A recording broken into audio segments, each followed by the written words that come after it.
que uma onda gravitacional ela faz? Ela passa e ela vai distorcer o espaço. Ela vai te inchar um pouquinho, depois te emagrecer um pouquinho, aumentar o seu tamanho. Então ela faz esse efeito aqui, ó, nas pessoas e no espaço-tempo. Pra que eu vou investir uma grana pra detectar onda gravitacional? Gente, falavam a mesma coisa pro pessoal que estava trabalhando com ondas eletromagnéticas lá no século 18, 19, tá? Exatamente. Pensa, você consegue imaginar a sua vida sem ondas eletromagnéticas? Acho que não tem como, né? Não tem. Sem eletricidade? Não tem como a gente pensar em celular, não tem como a gente pensar na nossa vida. É uma coisa que seria espetacular, porque ela não interage com nada, então ela não vai perder informação nunca. A onda gravitacional pode ajudar nessa questão da quantização da gravidade e, eventualmente, permitir que a gente consiga gerar, por exemplo, motores de propulsão gravitacional, por exemplo. Para mim, são as ondas gravitacionais que vão descobrir. Para mim, os três grandes mistérios do universo hoje, pessoal, é matéria escura, energia escura e a tal da tensão cosmológica.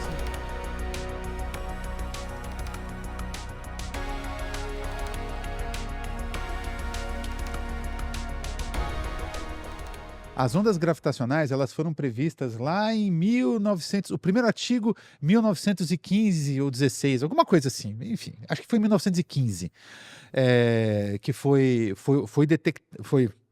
derivado pelo Albert Einstein. Só que o Albert Einstein já sabia que aquele negócio era impossível de ser detectado, pelo menos com as tecnologias que ele tinha, que a gente tinha naquela época. Então é uma coisa que ficou um pouco de lado. Ficou um pouco de lado ali.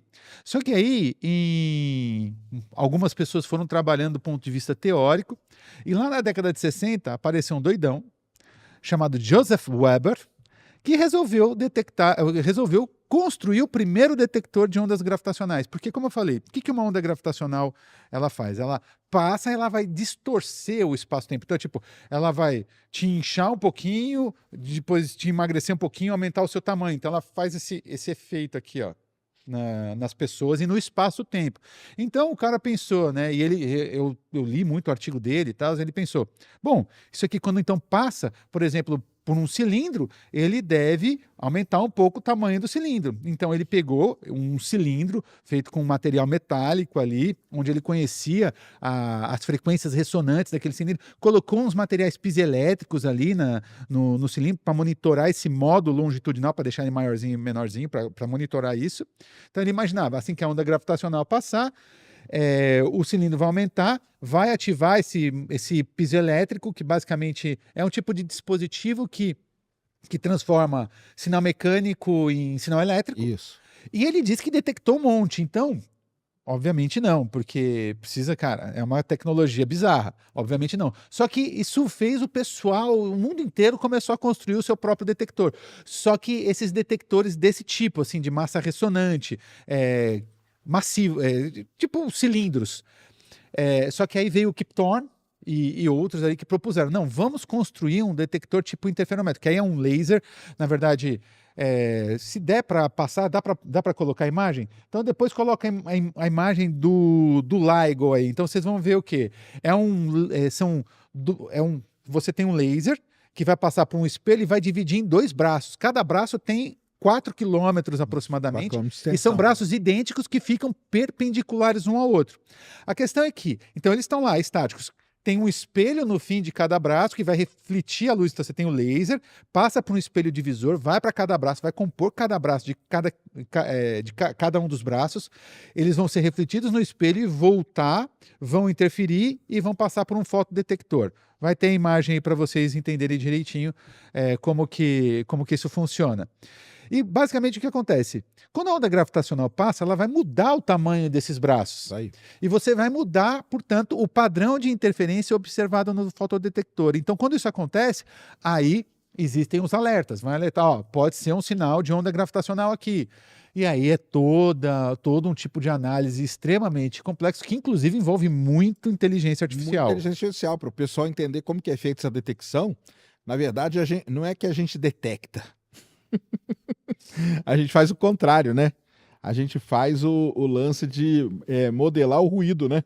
Sim, exato. A galera modela. Então, o que a galera faz? Eles modelam o ruído, usando inteligência artificial, eles pegam o sinal e aí eles vão comparando com vários modelinhos que eles fizeram para ver, opa, bateu aqui, então isso aqui é uma onda gravitacional tal. É um negócio diferente. É um negócio diferente. E por que que isso que o Sérgio tá falando é importante? Porque, cara, assim, esse laser, esses detectores, eles são resfriados a temperaturas, assim, criogênicas. Criogênica eu digo assim, tipo, pensa alguma coisa próxima a 0 Kelvin, assim, muito baixo mesmo. E por que que isso é importante, essa análise de ruído?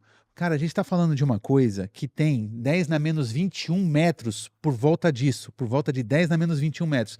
Não sei se vocês têm noção, tipo, mas é menor do que um próton. É uma coisa absurdamente pequena, então é muito difícil de você detectar.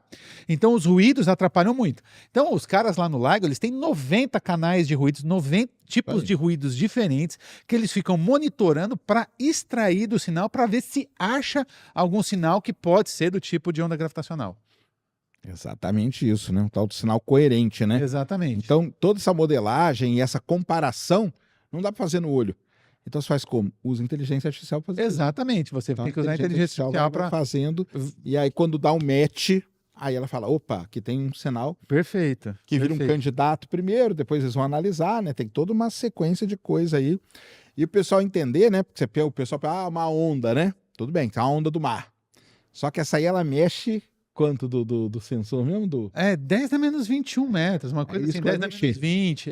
Então, menor. qualquer pessoa que passa do lado, tá, não pode ter telefone celular Não. perto, eles têm todo um isolamento daquela região justamente para isso. Não, tem uma história interessante num detector lá dos Estados Unidos, que eles estavam todo dia observando um sinal, Sérgio. Tinha um sinal ali misterioso. Eles não conseguiam identificar que diabo que era aquele sinal, porque não, vamos isolar tudo, isolava todo mundo, mas o sinal estava aparecendo todo dia, todo dia. Depois de muito tempo, é que os caras foram descobrir que aquele sinal era devido ao ruído causado por conta da trepidação causada pela passagem de um caminhão de lixo a uns 3 quilômetros dali. Então, uma coisa assim, só para vocês terem noção do tamanho da precisão do negócio. Então, esses tipos de detectores, eles são certamente os objetos mais precisos que existem instalados hoje E caríssimo, no planeta né? Terra. Caríssimo. Bilhões Bilhões e bilhões de dólares. de dólares. E olha que legal, né? O Kip Thorne conseguiu convencer a NSF, que a gente chama, né? Na National Science Foundation dos Estados Unidos, a investir uma grana pesadíssima para construir o LIGO para ele, né? Não, bom, enfim, é o Kip Thorne, né? É o Kip Thorne. Agora, sabe que a gente está numa batalha aqui para tentar criar um consórcio, que é o SAGO, né? O South American Gravitational Waves Observatory, que é a ideia de ter um detector desses na América do Sul. Mas o Kip Thorne, como eu falei, o Kip Thorne é o Kip Thorne. E por que aí os caras podem pensar, mas para quê, cara? Para que eu vou investir uma grana para detectar onda gravitacional? Gente, falavam a mesma coisa para o pessoal que estava trabalhando com ondas eletromagnéticas lá no século XVIII, XIX, tá? Exatamente. Pensa, você consegue imaginar a sua vida sem ondas eletromagnéticas? Acho que não tem como, né? Não tem. Sem eletricidade? Não tem como a gente pensar em celular? Não tem como a gente pensar a nossa vida. Então, isso pode trazer algo tão disruptivo, por exemplo, transmissão de informação por ondas gravitacionais, é uma coisa que seria espetacular, porque ela não interage com nada, então ela não vai perder informação nunca. Enfim, também a questão da quantização. Quem assistiu Interestelar? Lembra de Interestelar, Sérgio? Claro. Vocês lembram aquele objeto, aquele cilindro de O'Neill, que é a estação Cooper? Isso. Lá no fim do filme, o Cooper ele está numa estação, que é uma estação cilíndrica, que se chama cilindro de O'Neill. Eles estão ali... É o único jeito de você reproduzir a gravidade. Exatamente. E eles estão ali naquela estação Cooper, a humanidade está vivendo ali porque a Terra degenerou completamente. E o grande ponto, o grande segredo ali, e um dos grandes problemas era o seguinte, aquela estação ela estava na Terra, só que eles não tinham tecnologia para lançar. E isso dependia do quê? Dependia de você ter uma grande descoberta que pudesse ajudar no auxílio da manipulação da interação gravitacional. Sem isso... Que é a tal da equação lá. Sem uma propulsão gravitacional, seria impossível lançar aquele objeto, aquele cilindro do planeta Terra, para colocar a civilização humana para viver lá. Então, aí, por isso tem toda aquela história, o Cooper que entrou dentro do buraco negro, e aí jogou as informações num reloginho em código Morse para a filha dele depois ir decodificar aquelas informações, colocar em suas equações e resolver o problema da quantização da gravidade. Então, está tudo relacionado. Então, a onda gravitacional pode ajudar nessa questão da quantização da gravidade e, eventualmente, permitir com que a gente consiga gerar, por exemplo, motores de propulsão gravitacional, por exemplo. Exatamente. Pode ser o futuro da humanidade. Não, pode ser. Não, e eu já falei para você, né, cara? Para mim, aí deixa sua opinião aí. Para mim são as ondas gravitacionais que vão descobrir. Para mim os 3 grandes mistérios do universo hoje, pessoal, matéria escura, Sim. energia escura e a tal da tensão cosmológica. Sim. E eu acho que essas 3 respostas vão estar nas ondas gravitacionais. É bem possível, porque a gente sabe, matéria escura, pessoal, é uma coisa... Explica pro pessoal o que é matéria escura. Explica pro pessoal o que é matéria escura. Vamos lá explicar o que é matéria escura. A matéria escura é o seguinte, primeiro, por que ela tem o nome escura? Porque simplesmente a gente não vê e a gente não sabe o que é. Aqui vamos fazer um parênteses, né? Porque esse é um problema semântico, tá? E de tradução. O dark, no inglês, dark side of the moon, não é que é o lado escuro da Lua. É o lado obscuro da Lua. Isso, Que é a questão do desconhecer, tá? Porque eu já fiz um monte de vídeo de matéria escura. O pessoal assim, mas eu acho melhor trocar de nome, porque esse nome é racista, não tem nada a ver. Nossa. A questão não é pela cor do negócio. A questão é para a gente não conhecer. Então, Dark Side of the Moon, até o dia que a gente não foi lá, era o lado obscuro da Lua. É a mesma coisa da matéria escura, é que ela é obscura, que a gente não sabe o que é. Oculta, a gente não sabe, a gente não vê. Por isso que muita gente chama de lado oculto da Lua. Chama de lado oculto da Lua. Porque esse lado da Lua não é nem oculto, porque a gente já foi lá, e não é nem escuro, porque a luz bate. Exatamente, não tem nada de escuro. Não tem nada de escuro nem de obscuro. Então, realmente, é como o Sérgio falou, essa matéria que a gente conhece em português como matéria escura, na verdade, é uma matéria que simplesmente ela está oculta. A gente não consegue ver, a gente não consegue enxergar essa matéria pelo simples fato de que ela não interage do ponto de vista eletromagnético. Mas como é que a gente sabe que ela existe? Como é que a gente sabe que a matéria escura existe? Então é o seguinte, vamos imaginar uma galáxia. Tá? Vamos imaginar uma galáxia. Os astrônomos estão olhando a galáxia. Toda galáxia ela tem uma curva de rotação. A maioria delas tem um buraco negro supermassivo no centro e ela está em rotação, beleza? E aí a gente tem as nossas teorias de gravitação. Tem a teoria de gravitação newtoniana, tem a relatividade geral.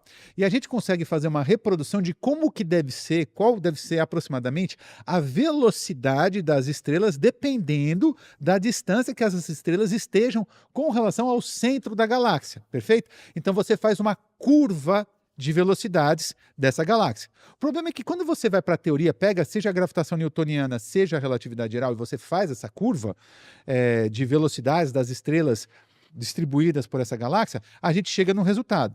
Quando a gente vai observar experimentalmente, o resultado é completamente diferente. A gente percebe que estrelas que estão na periferia, estão mais distantes na galáxia ali, elas têm uma velocidade muito maior do que a teoria prevê. Por que isso deve estar acontecendo? Porque deve existir algum tipo de matéria que interage gravitacionalmente e que a gente não consegue enxergar. Então, por isso que a gente chama, essa é a tal matéria interrogação, devia ser, né?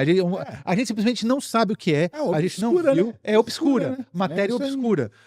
Então a gente simplesmente não sabe o que é. Só que como ela interage gravitacionalmente, aí entrando no que o Sérgio falou, muito provavelmente essa matéria, se ela estiver bem aglutinada, concentrada, ela deve emitir onda gravitacional. Então tem muita gente trabalhando com isso e provavelmente as ondas gravitacionais vão trazer informação sobre isso. E mesma coisa, energia escura, que está relacionado à expansão acelerada do universo. Mas são os nomes meio ruins mesmo, né? Que a gente... não, porque não tem outro como, a gente chama de escura, mas é só para o pessoal entender isso. Exatamente. Não tem essa. Mas então, energia escura também é outra coisa, e o lance da tensão cosmológica, né? Sim. Que é a medir a idade do universo, ou a taxa de expansão do universo, com métodos diferentes.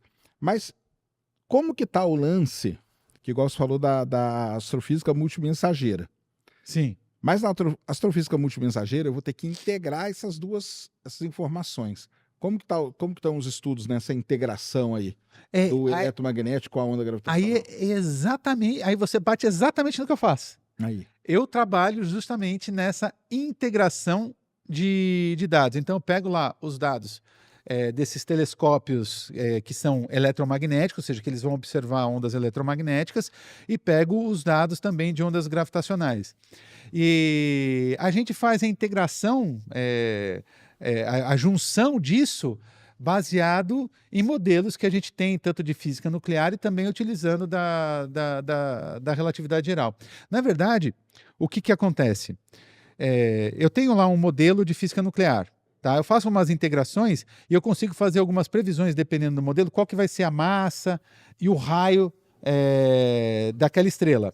Aí eu pego e faço a comparação, porque esses dados, por exemplo, que nem o do NICER, que é esse telescópio dedicado a estrelas de nêutrons, eu pego esses dados e eu consigo justamente observar o quê? Eu consigo observar a massa e o raio. Então, eu simplesmente comparo. Claro. O que o meu modelo prevê com aquilo que é observado. observado. Então, tipo, tudo que é observado tem uma margem de erro. Então, o que eu estou prevendo, o meu modelo está prevendo, está dentro da margem de erro daquilo que foi observado? Então, eu faço essa comparação.